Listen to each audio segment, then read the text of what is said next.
sa ating Sports 5. Nasungkit ng San Miguel Beermen ang top seed at twice-to-beat advantage sa PBA Philippine Cup. Yan ay matapos nilang tambakan ang Northport Batangpier sa huli nilang elimination round game, 126-91. Maagang lumamang ang San Miguel, bagay na hindi nahabol ng Northport. Top scorer na si CJ Perez na umiscore ng 24 points. Makakalaban ng SMB sa quarterfinals ang defending All-Filipino champions na Meralco Bolts. Laglag naman ang Batangpier na may 2 panalo lang sa 11 games.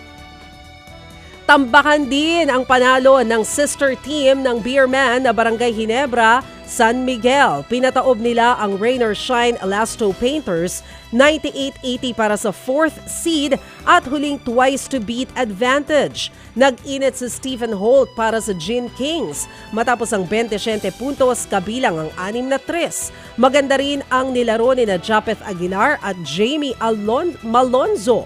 Makakalaban nila ang Converge Fiber Xers sa quarterfinals. Ang Rain or Shine naman nahulog sa 7th seed at makakalaban ng NLEX Road Warriors. Samantala, matapos ang makasaysayang kampanya sa ABC Nations Cup, umangat ang Pilipinas sa FIVB World Rankings. Mula number 56, abay number 46 na ngayon, ang Alas Pilipinas Women.